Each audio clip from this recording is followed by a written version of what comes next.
नमस्कार। मैं आज आपके सामने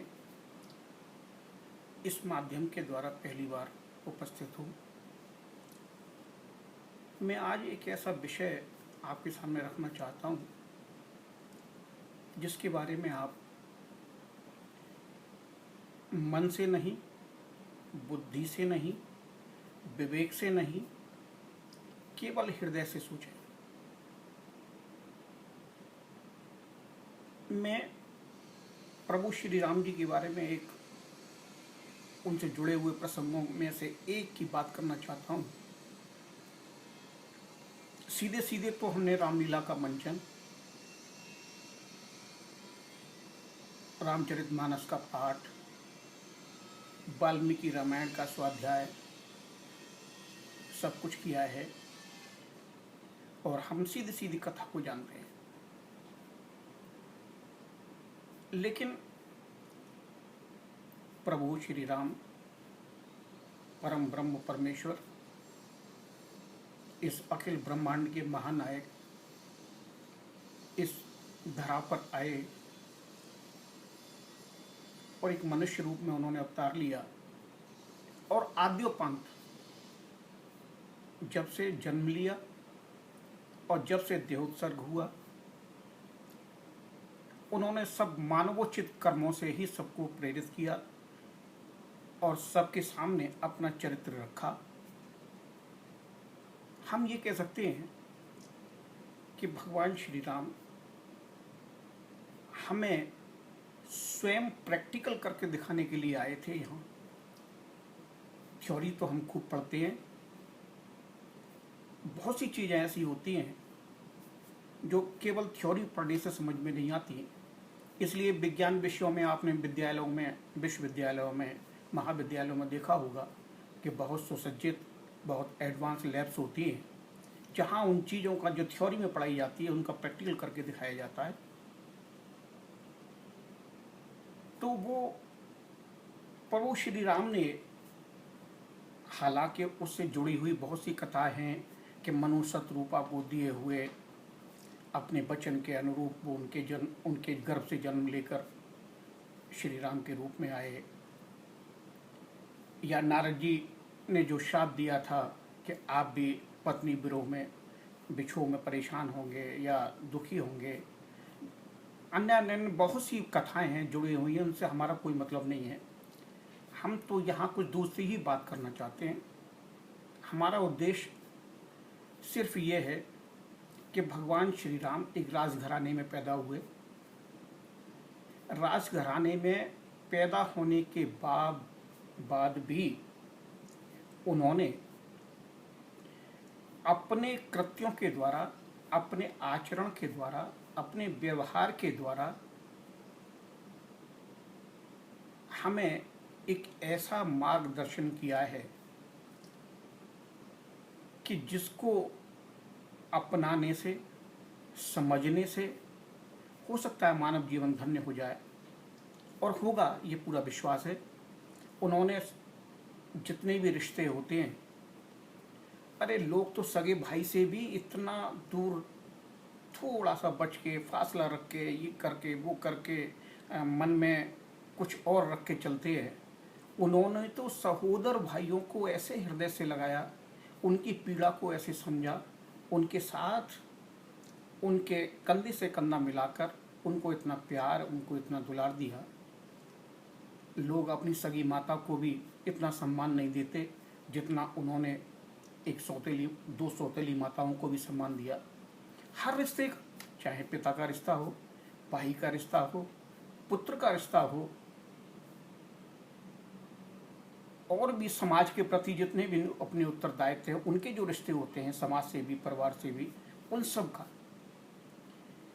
अपनी पत्नी के साथ जो आदमी पग पग पर इतना विश्वस्त होकर, इतनी मर्यादा का पालन करके, इतने अपने आचरण को प्रस्तुत करके जिससे कि समाज का कल्याण हो, हर व्यक्ति में ऐसी भावना आए जिसको हम रामराज्य कहते हैं कि मन कर्म से तो पाप हो सकता है, बट वहाँ मन से भी पाप ना हो, यानी कि सोच में भी पाप ना आए, ऐसा उन्होंने राज्य स्थापित किया। तो उनसे जुड़ी हुई कुछ छिपक कथाएं हैं जो कि मैं समझता हूँ वो नहीं हुई हैं। वो कालांतर में लोगों ने, हर धर्म में, हर संप्रदाय में विद्वेष रखने वाले होते हैं, उन्होंने उनके चरित्र के साथ जोड़ी। जैसे संभोग वध की कथा, भगवान श्री राम का अपनी पत्नी का परित्याग। सबसे मुख्य बिंदु मेरा आज का ये है कि भगवान श्री राम के द्वारा अपनी प्रिय पत्नी, एक पत्नी व्रता होकर भी अपनी इकलौती पत्नी का परित्याग, वो भी उनके गर्भस्थ शिशु को भी ध्यान में रखकर, जबकि वो गर्भवती थी, और उनको ऐसे जंगल में छोड़ दिया जाएगा, ऐसे छुड़वा दिया होगा? क्या आपका हृदय इस चीज को स्वीकार करता है? क्या आप ऐसा सोच सकते हैं कि ऐसा व्यक्ति जो समाज में, देश में, ब्रह्मांड में अपने कर्मों के द्वारा, अपने आचरण के द्वारा एक मर्यादा पुरुषोत्तम बन के, जब तक वे अयोध्या में थे राजकुमार कहलाए, और अगर वो पिता के वचनों, हालांकि पिता ने कभी नहीं कहा उनसे कि तुम वन को जाओ, एक शब्द भी दशरथ जी के मुंह से ये कभी नहीं आया कि बेटा तुम वन को जाओ। ये तो माता कैकेयी से जब उन्होंने पूछा कि हे माते, मेरे पिताश्री इतने उदास क्यों हैं, तब उन्होंने कहा कि कोई नहीं, ऐसा था, मेरे दो वर थे, वो मैंने मांग लिए, एक बार में भरत को राजगद्दी, दूसरे में तुम्हें वनवास। बोले बहुत सुंदर। और वो उसको बिना पिता के कहे कहे चले गए। वो व्यक्ति क्या कभी अपनी पत्नी को इस तरह से वन में छुड़वा सकता है? थोड़ा सा हृदय से सोचने की बात है। शायद मैं समझता हूँ आपका हृदय भी कितना भी पाषाण हो, कितना भी, कैसी भी सोच रखता हो, कितने भी दुराग्रही हों, लेकिन ऐसा संभव नहीं है। तो फिर ये कथा कहाँ से आई, ये कैसे जुड़ी, ये कैसे कही जाती है, क्यों इसका मंचन होता है? भगवान श्री राम जब तक अयोध्या में रहे, वनगमन से पूर्व, वो एक राजकुमार थे, सिर्फ एक राजकुमार। लेकिन उन्होंने विचार किया कि मैं अगर आज राज तिलक करा के इस गद्दी पर बैठ भी जाता हूँ तो मैं एक सीवन भर एक राजा ही कहलाऊंगा, राजकुमारी कहलाऊंगा। मुझे इस देश की, पूरे अपने साम्राज्य की, या अन्य अन्य जुड़े हुए हैं और सम्राट देश प्रदेश जुड़े हुए हैं, उनकी भौगोलिक स्थिति, उनके तरह तरह की जो विभिन्न जातियां रहती हैं, लोग रहते हैं, उनके विचार, उनके भाव, उनकी आवश्यकताएं, उनके दुख दर्द में समाहित होना, ये सब कैसे मैं जान पाऊंगा?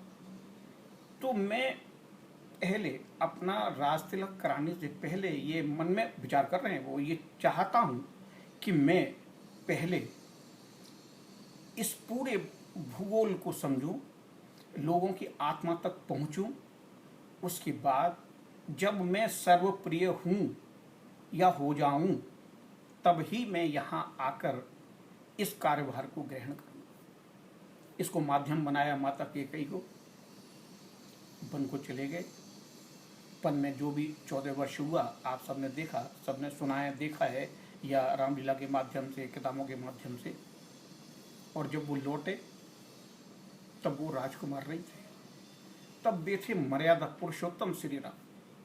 पुरुषों में उत्तम की उपाधि, मर्यादा को पालन करने वाले व्यक्ति की उपाधि उनसे तभी जोड़ी गई जब वो 14 वर्ष के बाद अपने कृत्यों से पूरी मानव जाति को सम्मोहित करके, सबके दुख सुख को अपने में समाहित करके, सबको समझ के जब वो अयोध्या लौटे, तब वो कहलाए मर्यादा पुरुषोत्तम। अब बात आती है सीता जी को ऐसा कैसे हुआ। यहाँ बाबा तुलसीदास ने रामचरितमानस को भगवान श्री राम के राज तिलक के बाद ही बंद कर दिया।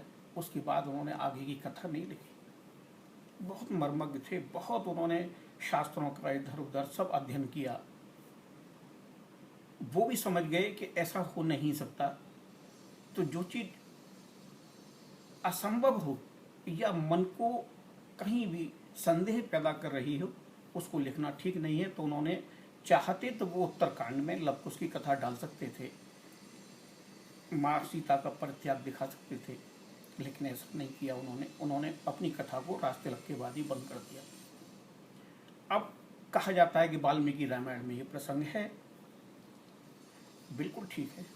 वाल्मीकि रामायण में उत्तरकांड लिखा गया, जो बहुत बड़े व्याकरणाचार्य हैं, भाषा मर्मज्ञ हैं, हर चीज को जानते हैं, समझते हैं, आज उन्होंने इस चीज पे प्रश्न चिन्ह लगाया है। उन्होंने उन श्लोकों को, वाल्मीकि रामायण के उत्तरकांड के उन श्लोकों को जिनमें ये कहा गया है कि ऐसे एक धोबी के कहने पर ऐसा हुआ तैसा हुआ, और फिर प्रभु ने आके उनका परित्याग कर दिया और लक्ष्मण जी उनको लेके जंगल में छोड़ आए, और फिर वो अपने आप ही खोजबीन करके सीधे वाल्मीकि जी के आश्रम में पहुंच गई। ये अलग से जोड़ी हुई समाज के द्रोहियों को, मैं तो द्रोही कहूँगा, समाज के द्रोहियों का काम है। उन श्लोकों को अगर बारीकी से अध्ययन किया जाए तो वो श्लोक महाकवि कालिदास के द्वारा नहीं लिखे गए, वो बाद में कालांतर में जोड़े गए और कथा को दूसरा रूप दिया गया। कथा बिल्कुल वैसे ही चलती है, लक्ष्मण जी ही छोड़ने जाते हैं, लेकिन उसके पीछे जो छुपा हुआ, जो अभी तक लोगों के सामने नहीं आई बात, वो मैं आपके सामने रखना चाहता हूँ। मैंने भी विद्वानों के मुंह से कुछ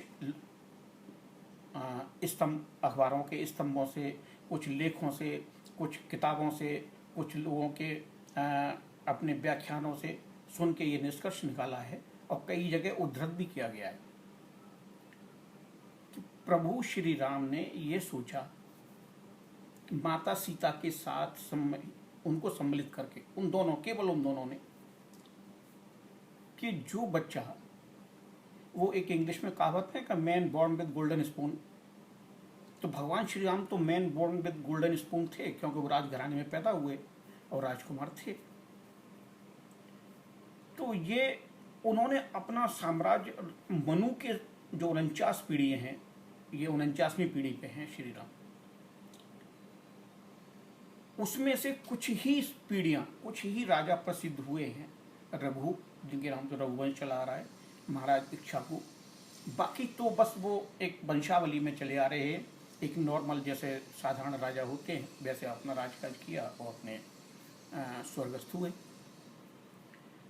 तो उन्होंने ये सोचा कि जो बच्चा जन्म विपरीत परिस्थितियों में ले, यानी ऐसी परिस्थितियों में ले जैसे स्वयंभू होता है ना, आदमी एक महल में पैदा हो और जैसे ही उसको चेतना आए उसके बाद ही उसको राजोचित सब साजो सामान, उसकी सब सेवा शुश्रूषा सब उसी तरह से शुरू हो जाए, तो हो सकता है कि वो इतना ज़्यादा बड़े होके विद्वान न बन सके, इतना बड़ा मर्मज्ञ राजकाज चलाने के लायक न बन सके या समझदार न बन सके, जितना अपने श्रम से, अपने बल से आदमी जब बनता है।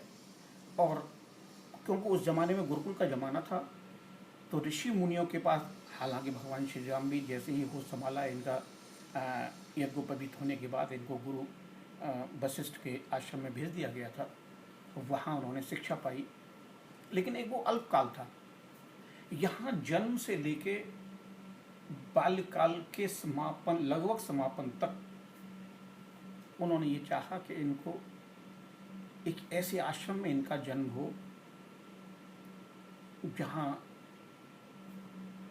जिस ऋषि का ऑरा इतना बड़ा हो कि जिसके साये में ये पुष्पित पल्लवित हों, स्वयं में अपने आप जितनी बुद्धि विवेक को जागृत कर सके करें, बलिष्ठ बने, हर तरह के शास्त्र और शस्त्र सबका ज्ञान प्राप्त करें, विद्वान बने। कोई भी संसाधन इनको स्वयं यूं ही ना मिल जाए जैसे राजघराने में मिल जाया करता है, ये अपने बाहुबल से अर्जित करें, तब ही ये बिल्कुल जैसे सोना तपे हुए सोना होता है ऐसे बन पाएंगे। तो इन दोनों के बीच माता यानी कि श्री राम और माता सीता के बीच में मंत्रणा हुई और ये निर्णय दिया। इसमें मैं सीता जी का त्याग बहुत बड़ा, जीवन में संसार में कोई ऐसी महिला नहीं है जिसने इतना बड़ा त्याग किया हो। तो फिर ये मंत्रणा हुई कि कहाँ कैसे हो, तो बोले वाल्मीकि के आश्रम में ऐसा हो, बच्चों का जन्म वाल्मीकि आश्रम में होगा। तो एक दिन ये दोनों आश्रम में न जाकर गुरु जी को बुलाया एक एकांत जगह में और उनसे बात की और ये निश्चय हुआ कि इस तरीके से माता सीता को भेजा जाएगा, आपके आश्रम में रहेंगी और ये गुप्त ही रहे, किसी को पता न चले, न चाहे उसमें आश्रम में रहने वालों को, न सहचरों को, न सहचरियों को, किसी को भी। ये सिर्फ हम तीनों के बीच की बात है और राजघराने में भी किसी को ये बात पता नहीं थी, न माताओं को, न लक्ष्मण जी को, न किसी को। तभी तो ये थोड़ा सा वहाँ लक्ष्मण जी विचलित हुए, सब कुछ हुए, लेकिन लक्ष्मण फिर वो कथा कुछ श्लोकों को छोड़ कर फिर वो बिल्कुल वही कि लक्ष्मण जी उनको लेके आते हैं और जंगल में छोड़ जाते हैं। इतना जरूर कहा गया कि वाल्मीकि आश्रम के आसपास कहीं छोड़ा ना, वो फिर अपने आप आगे बढ़ जाएंगे। अगर ऐसे ही उनका वहाँ जन्म हुआ, फिर अपने आप ही उनको सब शिक्षा दीक्षा, फिर उनको युद्धाभ्यास कराना था। युद्ध का अभ्यास करके कैसे राजा के पुत्र कैसे बने जो हर तरह से बलिष्ठ हों, तो उनका लक्ष्मण से युद्ध करा दिया, उनका भरत से युद्ध करा दिया, उनका शत्रुघ्न से युद्ध करा दिया, उनका हनुमान जी को भेजकर राजसूय यज्ञ के घोड़े के माध्यम से यज्ञ करा के उनको इतना पारंगत कर दिया कि वो हर तरह से बिल्कुल एक राजा में जितने गुण विद्वता बलिष्ठ था, सब कुछ जो होता है वो सब कुछ उसमें उनमें प्राप्त हुआ। अब बात ये आती है कि ये कथा आज तक ऐसी अगर है, ऐसी है, तो ये समाज में आई क्यों नहीं, गुप्त क्यों है? ये कथा अब आपके सामने जो परोसा गया है, आप तो उसे ही पढ़ेंगे, वही मंचन होता आ रहा है, वही चलता आ रहा है, तो इसकी गहराई में कोई गया ही नहीं है, कोई देखा ही नहीं है। अब थोड़ा सा इस पे अध्ययन करने वाले हैं, कुछ हैं, तो अब उन्होंने कहना शुरू भी किया है, बात सामने आनी शुरू हुई है। तो ये प्रभु की एक उनके चरित्र से जुड़ी हुई एक कथा थी जो मैंने आपके सामने रखी है। मेरा आपसे निवेदन है कि आप अपने हृदय के कोने में ऐसा टटोल के देखें कि जो व्यक्ति वन गमन के समय भी माता सीता से कहता है कि हे सीते, जब जाने को तैयार हो जाती हैं वो, कि मैं तुम्हारे बिना तो स्वर्ग भी नहीं जा सकता, तो क्या ऐसा व्यक्ति कभी अपनी पत्नी का, ऐसे ही एक साधारण व्यक्ति की कोई बात सुनने में आई जो कि है नहीं, वो तो कॉन्कॉक्टेड है, बनाई हुई है, फैब्रिकेटेड स्टोरी है, ऐसा कुछ नहीं हुआ, बिल्कुल भी नहीं हुआ, नितांत गलत है बिल्कुल। तो मैंने आज एक छोटा सा एक प्रसंग आपके सामने रखा, फिर कोई बात ऐसी आएगी तो मैं आपके सामने रखूँगा। मेरा ये आपसे निवेदन है कि इस बात को अकेले में चिंतन करें, बैठें, देख सोचें कि क्या ये अपने आप में सही हो सकती है या सही यही है जो मैंने कहा है आज आपसे, वो ऐसा नहीं हुआ होगा। ये तो केवल एक लोकोपाद है कि वो जैसे तुलसीदास ऐसे समय में रामायण लिखी जबकि मुगल शासन था, तो आप ऐसा कैसे सोच सकते हैं कि साहित्यों के साथ छेड़छाड़ नहीं की गई होगी? क्या आपको हर चीज़ ओरिजिनल ही मिल रही है? नहीं मिल रही। तुलसीदास का बहुत सा ऐसा साहित्य है, या इस रामचरितमानस में ऐसी बहुत सी अभी चौपाइयाँ हैं या बहुत से खंड हैं जो कि आप तक नहीं पहुँचे। तो इतना ही कह के मैं अपनी वाणी को विश्राम देता हूँ। प्रणाम।